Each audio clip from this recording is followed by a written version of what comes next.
Selamat pagi saudara yang dikasihi Tuhan. Kita jumpa lagi dalam Renungan Pagi GPD Bethesda Makassar. Pagi ini saya akan membaca firman Tuhan dari buku Pengkhotbah pasal 8 ayat yang ke-5 sampai ayat yang ke-7. Alkitab berkata sebagai berikut: siapa yang mematuhi perintah tidak akan mengalami perkara yang mencelakakan, dan hati orang yang berhikmat mengetahui waktu pengadilan. Karena untuk segala sesuatu ada waktu pengadilan, dan kejahatan manusia menekan dirinya. Sesungguhnya ia tak mengetahui apa yang akan terjadi, karena siapakah yang mengatakan kepadanya bagaimana itu akan terjadi? Puji Tuhan, Salomo mengingatkan kepada kita sebagai orang percaya bahwa dalam hidup ini semua ada waktunya, dan itulah proses. Dia ingatkan siapa yang mematuhi perintah tidak akan mengalami perkara yang mencelakakan. Dan hati orang berhikmat mengetahui kapan eksekusi, kapan keputusan itu akan terjadi. Dan ini hal yang harus menjadi perhatian kita bersama, bahwa mematuhi perintah adalah perkara yang penting untuk mencapai tujuan.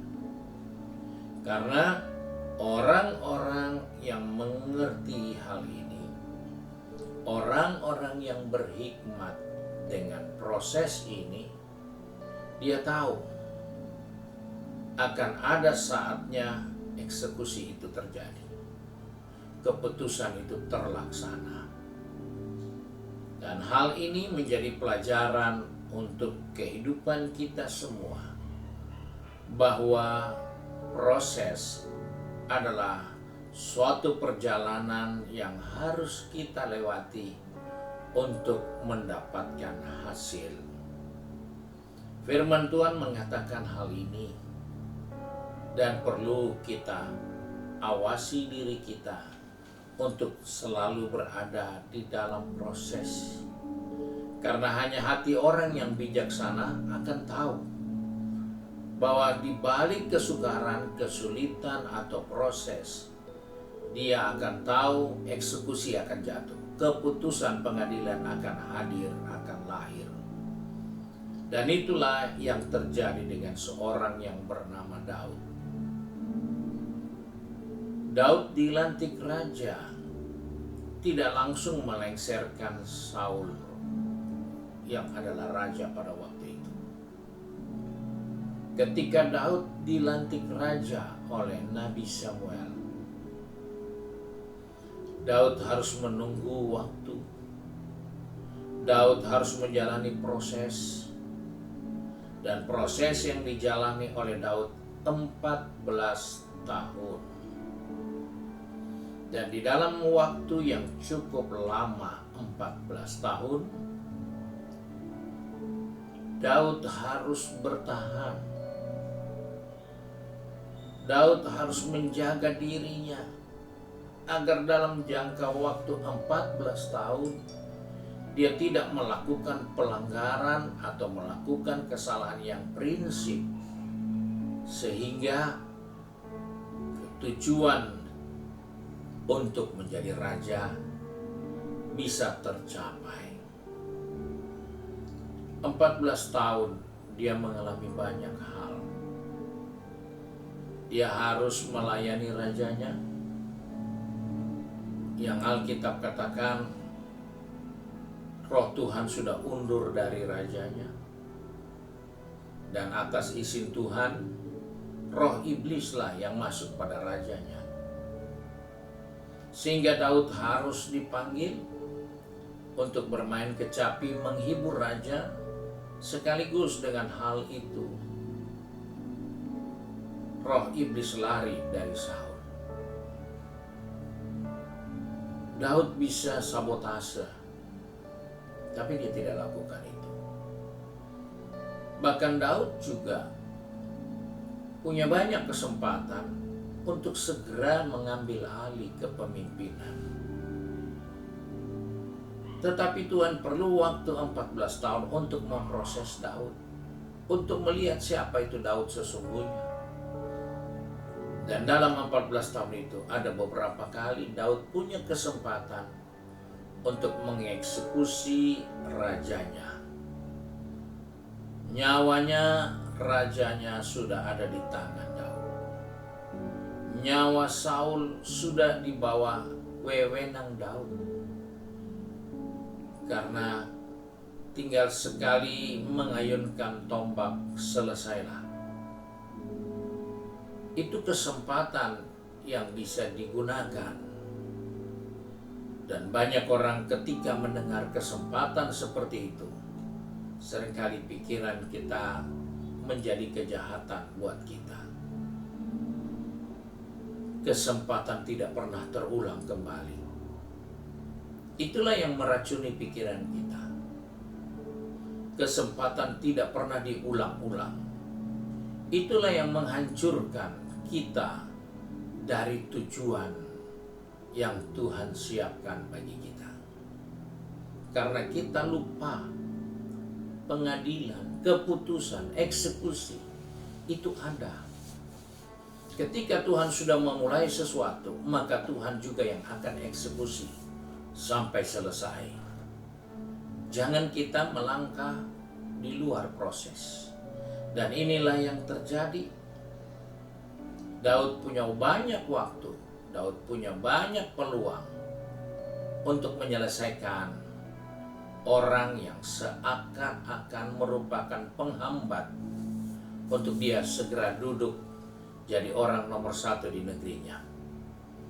Tapi Daud sabar, Daud bertahan, karena orang yang bijaksana, dia tahu ada waktu eksekusi.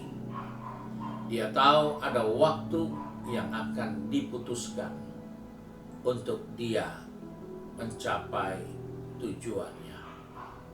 Inilah yang harus kita ingat sebagai orang percaya, bahwa dalam perjalanan hidup ini seringkali kita tidak sabar dalam proses.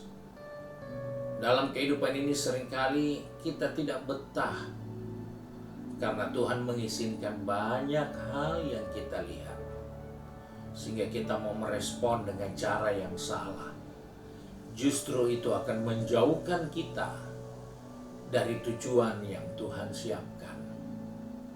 Sama dengan perjalanan umat Tuhan keluar dari Mesir menuju tanah perjanjian.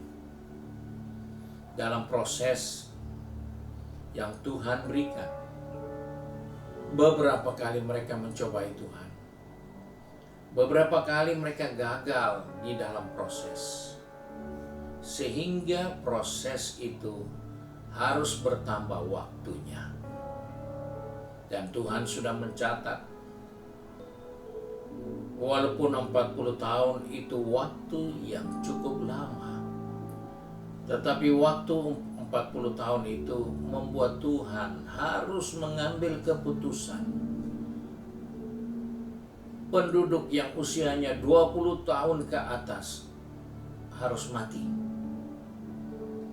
Mereka tidak akan pernah mencapai tujuan Tuhan.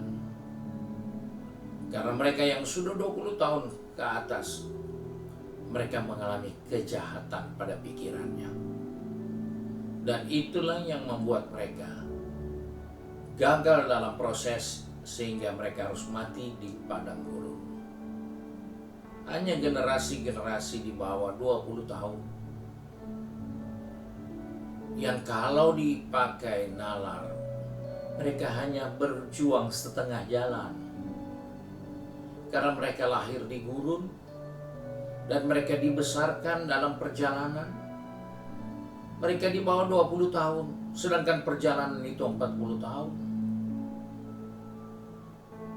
kalau kita mau pakai hitung-hitungan akal kita. Dengan cara yang Tuhan putuskan, kesannya perjalanan itu cukup 20 tahun. Gak perlu sampai 40. Kenapa? Karena Tuhan selesaikan satu generasi yang 20 tahun ke atas. Jadi buat Tuhan sebenarnya untuk membentuk satu bangsa yang tangguh, satu orang, suatu keluarga besar yang benar-benar siap, taat, dan menjadi bangsa yang ditakuti, hanya 20 tahun. Tetapi karena Israel tidak sadar, maka waktu sudah cukup panjang. Dan Tuhan izinkan generasi di atas 20 tahun meninggal dulu, supaya generasi yang hadir di waktu perjalanan itu, generasi itulah yang mencapai tujuan Tuhan. Dari sini kita diajar untuk memperhatikan proses itu penting daripada hasil.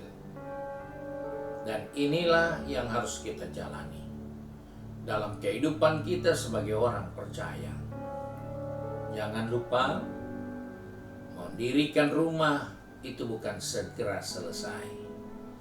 Mendirikan rumah harus di atas batu yang teguh.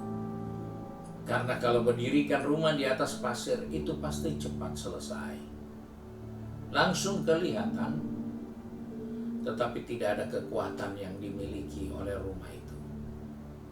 Karena tidak melewati proses panjang untuk menghadirkan rumah yang kokoh, menghadapi hujan, banjir, dan badai.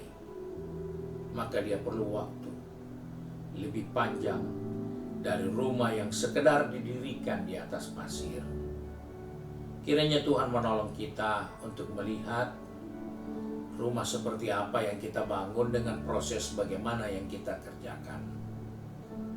Agar ketika badai datang, ketika banjir datang, kita tetap kokoh. Karena eksekusi pasti ada. Kiranya Tuhan menolong kita. Mari kita satu dalam doa. Kembali kami datang kepada Bapa di surga dengan mengucap syukur, karena melalui kebenaran firman-Mu, Engkau mengingatkan kepada kami bahwa proses itu jauh lebih penting dari kita atau kami mengharapkan hasil. Tuhan, tolong anak-anak-Mu, tolong kami semua, baik yang sudah pergi bekerja, berbisnis, studi, ataupun sudah sibuk dengan kegiatan di rumah tangga masing-masing.